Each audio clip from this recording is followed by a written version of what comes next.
అందరికీ నమస్కారం. వేదిక మీద ఉన్న నాదల్ మనోహర్ గారికి, అలాగే హరిప్రసాద్ గారికి, మొత్తం Janasena party MLAs, chairmans and అలాగే మా కాకినాడ పార్లమెంట్లో ఉండి ఈ సభని ఇంత బాగా చేయాలని చెప్పి ఛాలెంజింగ్గా తీసుకుని, అలాగే అది బ్లెస్సింగ్స్లో కూడా తీసుకుని కష్టపడి పనిచేసి ఈ సభని సక్సెస్ చేద్దామని చెప్పి అనౌన్స్ చేసిన రోజు నుంచే కృషి చేస్తున్న మా రూరల్ ఎమ్మెల్యే నానాజీ గారికి, అలాగే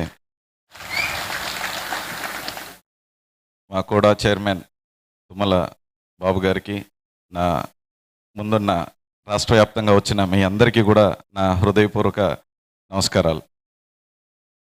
సో మన ప్రభుత్వంలోకి వచ్చిన తర్వాత చేసుకోబోయే మొట్టమొదటి ఆవిర్భావ సభ. ఆల్రెడీ పెద్దలందరూ చెప్పుంటారు, మనం అందరం కమిటీస్ వేసుకున్నాం. ఆ కమిటీస్లో యూజువల్లీ జనసేన పార్టీలో ఏం జరుగుద్దంటే ఆ కమిటీస్లో ఉండొచ్చు లేకపోవచ్చు, కానీ ఏ కమిటీలోని లేకుండా లాస్ట్కి చూస్తే పనిచేసే వాళ్ళు బయట నుంచి వచ్చి నిజమైన కార్యకర్తలు చాలామంది ఉంటారు. వాళ్ళందరికీ కూడా ఎప్పుడు కమిటీలో పేరు రాలేదనో లేకపోతే కమిటీలో పేరు పెట్టలేదనో అనేది ఏమనుకోవద్దు అసలు. అది జస్ట్ లిస్ట్ ఆఫ్ నేమ్స్ అంతే. వాళ్ళందరూ ఇంకా ఏంటంటే ఆర్గనైజ్డ్గా ఒకేసారి అందరినీ పిలిచి ఆ ప్రోగ్రామ్ని ఆర్గనైజ్ చేయటం కన్నా సరే ఒక గ్రూప్ ఆఫ్ పీపుల్ కమ్యూనికేషన్కి ఈజీగా ఉంటుందని చెప్పి ఆ కమిటీస్ వేయటం జరిగింది. ఆ కమిటీస్లో ఉన్న వాళ్ళందరం కూడా అన్ని కమిటీస్ కలిపి కష్టపడి, అలాగే ఎన్ని కమిటీస్ ఎన్ని కష్టపడినా సరే కార్యకర్తలు మన క్యాడర్ అంతా కూడా కష్టపడి పనిచేస్తేనే ఈ సభ సక్సెస్ఫుల్ అవుతుంది.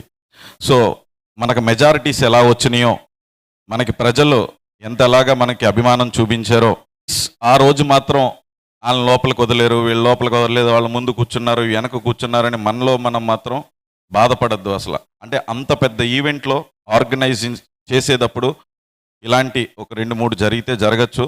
సో అలాంటి ఏమన్నా కాకినాడ పార్లమెంట్లో జరగబోయే ఆవిర్భావ దినోత్సవంలో జరిగితే ముందుగానే మీ అందరికీ క్షమాపణ చెప్తున్నాను. సో అలా జరిగినా ఇది మన ఇంటి సభ, అంటే మన ఇంటి ఫంక్షన్ లాగా ఎప్పుడూ అనుకునేలాగే ఈసారి కూడా మనం అందరం మన పార్టీ అంటే ఆల్మోస్ట్ మన అందరం ఒక కుటుంబం, ఈ కుటుంబంలో జరిగే ఒక ఉత్సవం లాగా మనం అందరం పాల్గొని దాన్ని సక్సెస్ఫుల్ చేయాలని చెప్పి ఇంత దూరం వచ్చేసి కాకినాడకు వచ్చేసి మీరందరూ కూడా ఇందులో పార్టిసిపేట్ చేస్తున్నందుకు నా హృదయపూర్వక ధన్యవాదాలు తెలుపుతూ సెలవు తీసుకుంటున్నాను. ధన్యవాదాలు. Thank you. Thank you sir. Thank you MP గారు. జనసేన పార్టీ అంటే ఇది రాజకీయ పార్టీ కన్నా జనసేన పార్టీలో పని ఇది ఒక వ్యసనం. ఈ వ్యసనాన్ని ఎవరు వదులుకోలేరు. ఇది పార్టీ ఉన్న రాజకీయ పార్టీలకి మనకున్నది ఏంటంటే ప్రతి ఒక్కరు నిబద్ధత పనిచేయటం. అలాగే పెద్దలు తెలంగాణ ఇన్ఛార్జ్